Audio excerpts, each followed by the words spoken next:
পূর্বে তার মানসপটে ভালো কিছু আসছে। হয়তো সে ফুলের বাগান দেখছে, সে হয়তো দেবদেবী দেখছে, মানুষ দেখছে, কেমন এরকম ভালো দৃশ্য দেখছে। আবার যদি সে সারা জীবন অকুশল কাজ করে, তাহলে দেখা যাচ্ছে সে আগুন দেখছে, সে হয়তো অদ্ভুত কিছু দেখছে, দৈত্য দেখছে, সে বিকৃত কিছু দেখছে। আপনারা দেখবেন মৃত্যুর পূর্বে অনেক মানুষ হাহুতাশ করে, কান্না করে, বিকৃত আওয়াজ করে, বিভিন্ন রকম প্রতিক্রিয়া হয়। মূলত তার নিমিত্ত বা যে মৃত্যুর পূর্বে যে দৃশ্যপটগুলি তার মানুষপটের মধ্যে কাজ করে, সেটির উপর তার প্রতিক্রিয়া হয়। আবার অনেক মানুষ দেখবেন হাসতে হাসতে মৃত্যুবরণ করছে, কথা বলতে বলতে মৃত্যুবরণ করছে। প্রকৃত অর্থে তার কি দৃশ্য বা সে নিমিত্তগুলি কি ভালো রয়েছে বলে এমনটি হয়। এই নিমিত্তই মানুষের পরবর্তী জীবনের ঠিকানা নির্ধারণ করে। শ্রুতি চিত্ত উৎপন্ন হওয়ার সাথে সাথে তার উৎপত্তি চিত্ত উৎপন্ন হয়। অর্থাৎ আমি বলি, আপনারা যুগ দেখেছেন তো, যুগ হাঁটার সময় কেমন করে? এটি অরহত নাগস্যিলমান থেকে রাজা মিলিন্দ প্রশ্ন করেছিল, মানুষ কিভাবে মৃত্যুর পর সে নতুন করে জন্ম পরিগ্রহণ করে।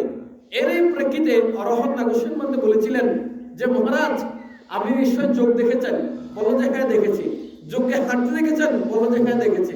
কিভাবে সে হাঁটে, কিভাবে সে সম্মুখ প্রাণে এগিয়ে যায়? উপাসক উপাসিকা মণ্ডলী, যোগের যে মাথা সেটি দেখবেন এমন এমন এমন এমন করে। যখনই সে সামনে কোথাও অবলম্বন পায়, তখন সামনের অংশটি রেখে পেছনের অংশটি টেনে নিয়ে যায়, নাকি নয়?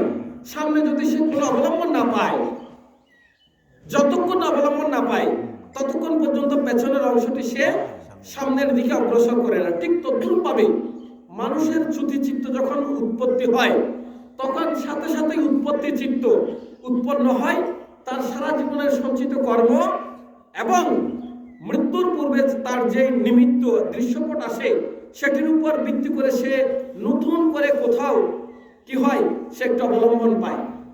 কেমন এই অবলম্বন পেলেই তার জন্ম হয় বা প্রতিসন্ধি চিত্ত উৎপন্ন হয়। উপাসক উপাসিকা মণ্ডলী, এই মধ্যখানের সময়টিকে বলা হয় কি? মৃত্যু। এই যে মৃত্যু আমাদের কাছে এত কৌতূহলের বিষয়, আমাদের কাছে এত ভয়ের সৃষ্টি করে।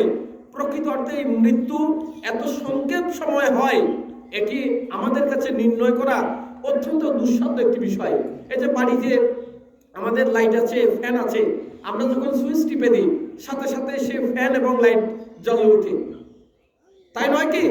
এই যে সুইচ দেওয়ার সাথে সাথে যে আপনার লাইট জ্বলছে, ফ্যান জ্বলছে, আমি যদি বা আপনি যদি আমাকে প্রশ্ন করেন যে বান্তে এই লাইট জ্বলতে কত ন্যানো সেকেন্ডের প্রয়োজন হয়, আমার পক্ষে সেই সময়টি নির্ধারণ করে বলা অত্যন্ত কঠিন।